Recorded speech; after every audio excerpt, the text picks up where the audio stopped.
believe I'm getting to be part of this project that's helping to reduce the carbon footprint in the entire world. All right, let's dive in.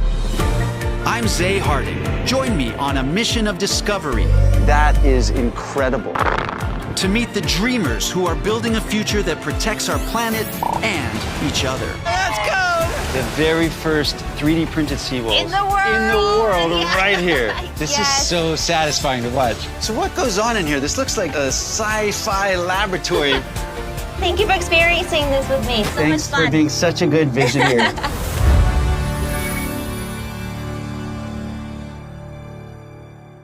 Hello, my name is Heather Hurt with the NRW. We're Nerds Rule the World, and I'm here with Zay Harding, who there's a little bit of an ego trip in this title, The Visioneers with Zay Harding. Come on now. Hey, I love that, but I did not do that.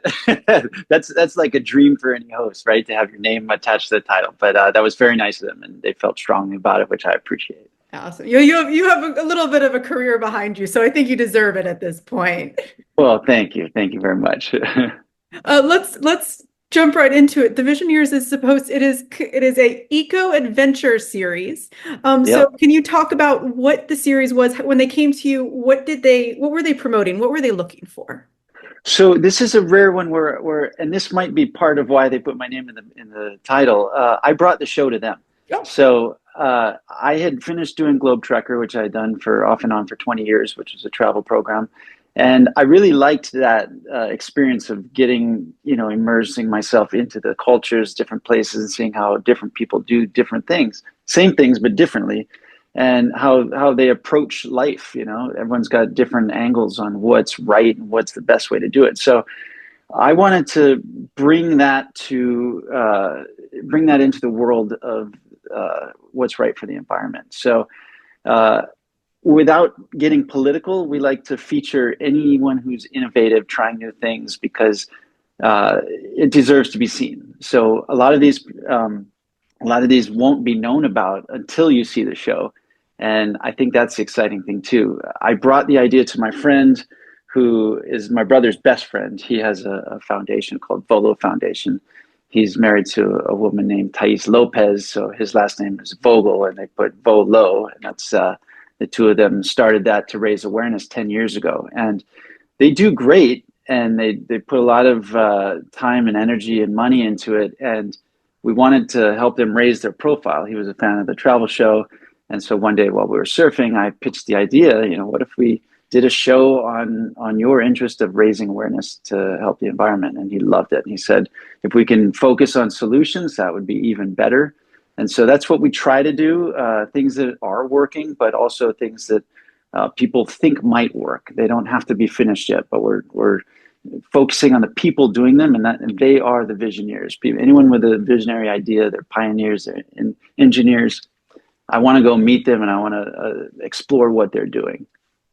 That's absolutely lovely. I love the throw in that you were just happen to be surfing.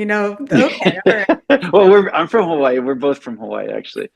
But it's really neat to be working with a long-term, lifetime friend, the family, and that's just exciting to watch because already this is so they aired the first 3 and then they started to repeat them and they've gone through 4. Tomorrow is going to be the 5th one. And it's just exciting to see something so big happening with an old friend. That's so beautiful. And don't worry about getting political. My channel is not. We don't stray far from that. I volunteer with the National Park Service, so it's. Oh, cool. Don't worry about that. We're cool. So what's really great about this show is that you get to talk to people from every walks of life, from children to adults who have been working on these projects for decades.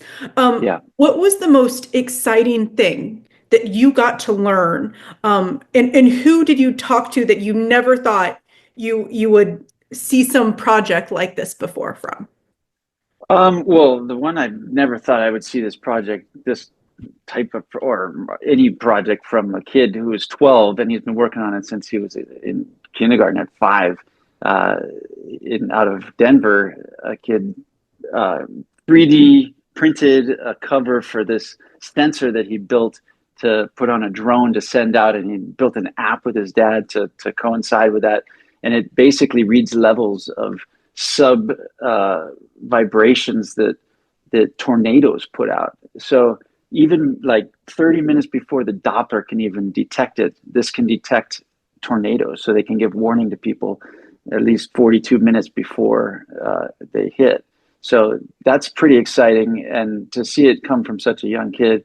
Obviously, his dad is a brainiac and a techie, so it's the nerds do rule the world. It's exciting to have just watch this all happen. Where, in fact, David Vogel used to get picked on all the time, the guy funding our show with his wife, and now he's ruling the world. He's laughing. So yeah, I mean, smart people do things that everybody needs, and when people need things, they're going to buy into it, and then you're laughing at the end.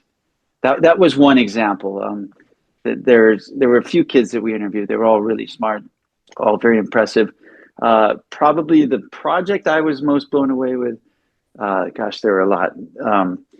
The most recent one was a solar-powered car, where this guy is designing flexible, breakable, indestructible, basically, little cells of solar panels that he sticks all over the car, and it's beautiful. It's very futuristic, and the car never needs gas. I mean, imagine that. I think of how much gas I've put into vehicles over the years and on a weekly basis, and to never have to charge your car because it's constantly charging in the sun is just brilliant. And any extra charge goes into your house, so you can offload that and use that as well. It's pretty brilliant, and we're starting to see more and more of those type of stuff pop up. There were these two engineers that came up with a camera with AI detection, so it can see what it's scanning, and then a robot that follows it and puts everything in the pile they're supposed to be. It's called Recycle. It's out of London, and they can, even with their AI scanner, can figure out what is if a company is claiming that they've got a certain percentage recyclable, it can tell that within that and say, no, you're not.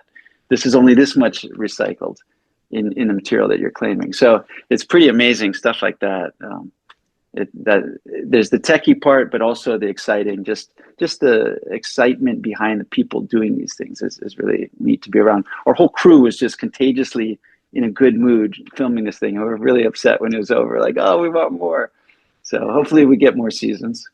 Absolutely. It's a lot of fun. It's heartwarming to see that there's so much innovation on this planet still. No matter the walls in the way, there's innovation and there's pride and excitement in that.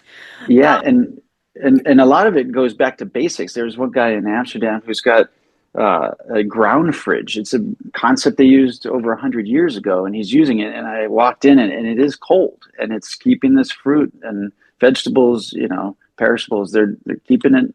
It's working, and it's built in a way where you walk down at an angle where it actually fits me, and I'm 6'4", so that's exciting. There's and traveling. One thing I noticed was in every part of the world, just beautiful landscapes being polluted with plastic bottles. Somehow they always end up in the water, and water cafes or bars. They're just completely being inundated with all this plastic. And so there's a guy in Rotterdam, which is outside of Amsterdam, and he's going around with a waste shark, he calls it, and it goes around and scoops up, and it can do this autonomously, scooping up these plastic floating bottles, and then it drives back and offloads it, and just keeping places clean like that. It's exciting too.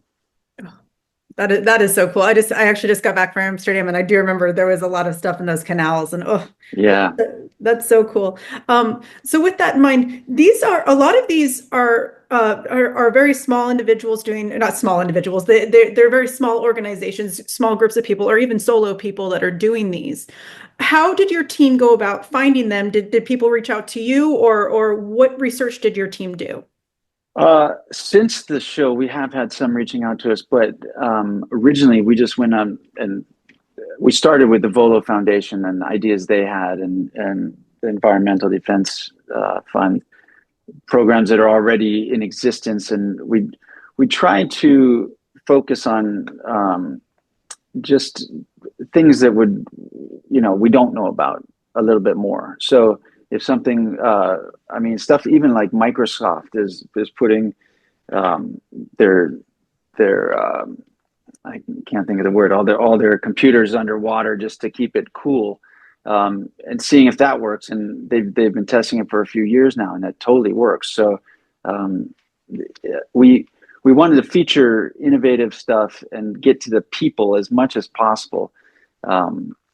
And so as far as finding them, we did just research as much as we could. But again, we had so many extra that didn't even make the first season. We've made a long list of stuff to attack in the second season if it happens, which we hope it does.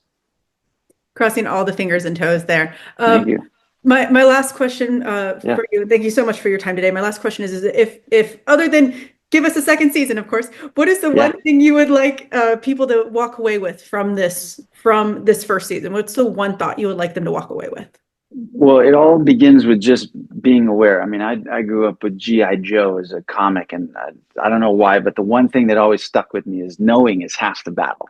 And so just being aware, I know this show is going to start making you think. It made all of us start thinking about it. I'm constantly thinking, and we don't have to be perfect. We haven't been, and as long as we're trying, I'll relate it to flossing our teeth. My dentist told me, if you don't floss, don't beat yourself up, but if you do, celebrate.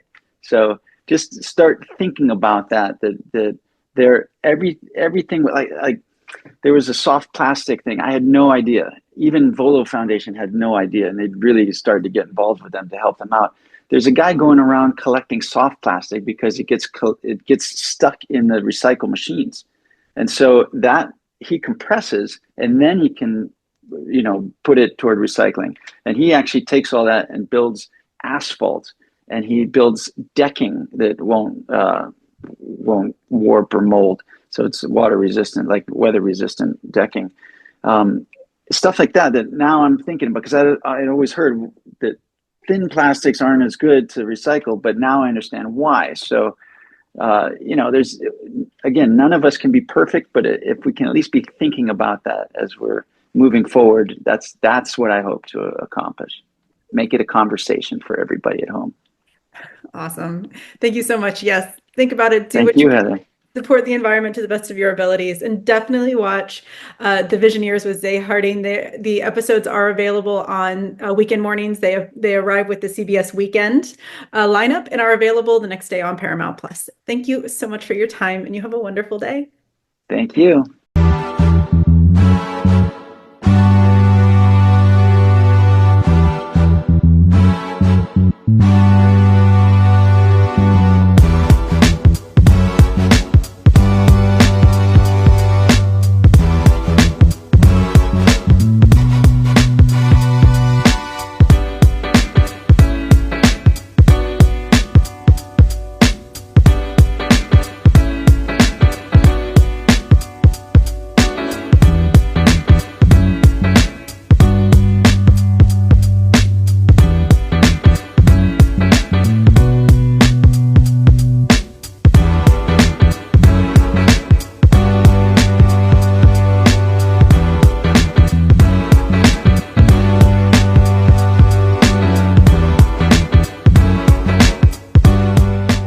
Nerds rule the world.